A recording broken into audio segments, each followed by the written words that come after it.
आप सभी दर्शकों को मेरा नमस्ते। आज मैं बात करूंगा परिवार विभाजन की। परिवार विभाजन, इसमें बहुत से बच्चे क्या होता है कि अपनी माता पिता की आईडी से अलग होना चाहते हैं। तो ये जो परिवार विभाजन है,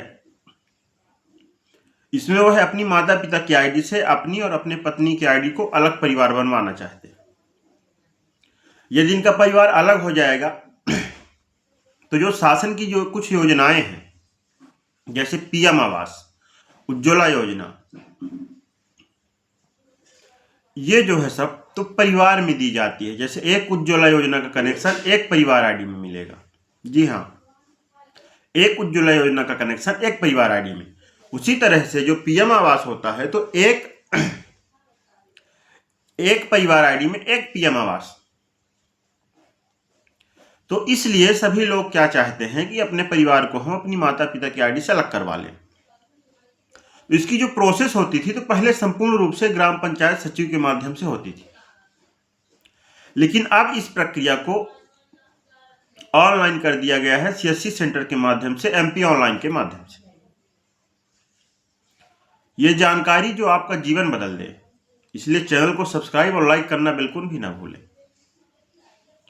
तो ये जो परिवार आईडी का विभाजन है, इसमें मुख्य रूप से जो दस्तावेज लगेंगे वह आपके आधार कार्ड और जिस समग्र आईडी से अलग होना है वह समग्र आईडी, और एक आपको नोटरी करवानी पड़ेगी, स्टाम्प लेना पड़ेगा 100 रुपए का,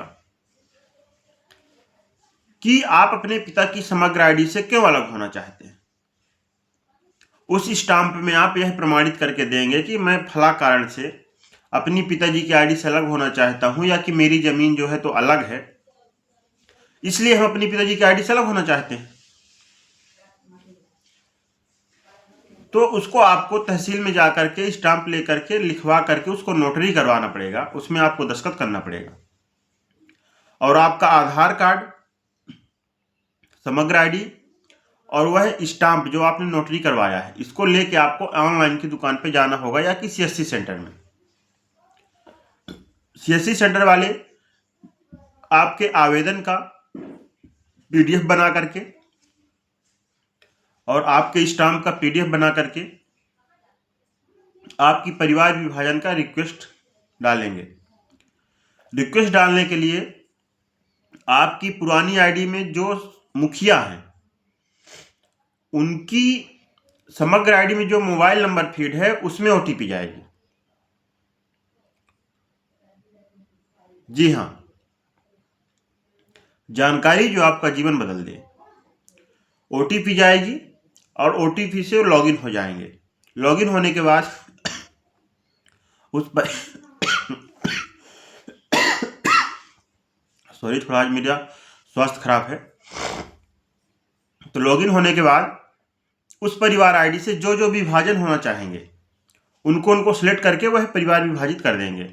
ये आपकी सिर्फ ऑनलाइन रिक्वेस्ट पड़ेगी और यह रिक्वेस्ट ग्राम पंचायत सचिव की आईडी में जाएगी।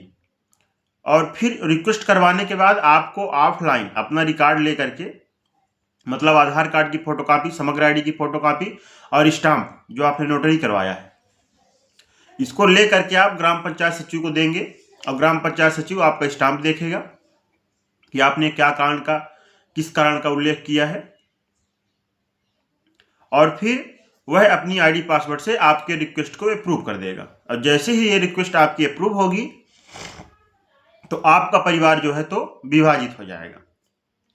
अच्छा, परिवार विभाजन में आपको कुछ योजनाओं का लाभ तो मिल जाता है, लेकिन कुछ योजनाओं का घाटा भी हो जाता है। जैसे यदि आप 10 लोग हैं एक परिवार आईडी में, अभी आपको 10 लोगों को गल्ला मिल रहा है कोटा से, लेकिन यदि आप उसमें से 4 लोग अलग हो जाते हैं तो उन 4 लोगों को गल्ला कोटा से मिलना बंद हो जाएगा।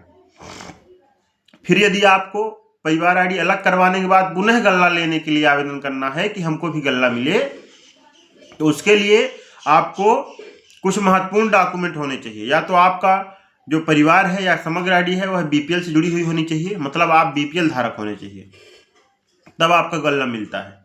उसके लिए आवेदन ऑनलाइन होता है। या तो फिर आपकी उस सदस्य आईडी या परिवार आईडी में कोई एक व्यक्ति पेंशन पा रहा हो, चाहे वह कल्याणी पेंशन हो और चाहे वह विकलांग पेंशन हो। यदि ये 3 तरीके हैं आपके पास, तो आप गल्ला में नाम पुनः जुड़वा सकते हैं आईडी अलग होने के बाद भी। यदि नहीं तो नहीं जुड़वा सकते हैं।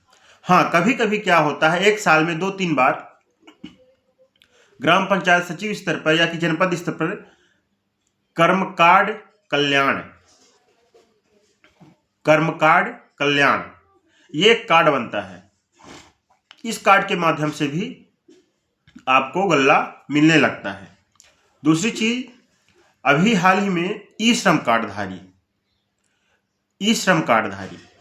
ऐसे ही श्रम कार्डधारी जिनको गल्ला नहीं मिलता है, उनके लिए भी सरकार ने भी उनका भी ऑनलाइन करवाया था। कुछ लोगों की पर्चियां भी बनी, लेकिन उन पर्चियों से बहुत दिनों तक गल्ला नहीं मिलता है, ज़्यादा से ज़्यादा 6 महीने तक। किसी विशेष परिस्थिति में ऐसा किया जाता है, तो इस चीज का भी आपको ध्यान रखना है। परमानेंट आपको खाद्यान्न तभी मिलता है जब आपका नाम बीपीएल में हो या कि कोई उस आपके परिवार सदस्य आईडी में कोई विकलांग हो या कोई कल्याणी हो। ये जानकारी जो आपका जीवन बदल दे।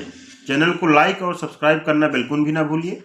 मैं सुभाष पांडे आप सभी को बहुत बहुत धन्यवाद करता हूं, आपने मेरी वीडियो देखी। और यदि जानकारी आपको समझ में आए या कि किसी प्रकार की कोई समस्या हो तो आप कमेंट में लिख करके मुझसे जवाब सवाल कर सकते हैं। आप सभी का बहुत बहुत धन्यवाद। जय हिंद।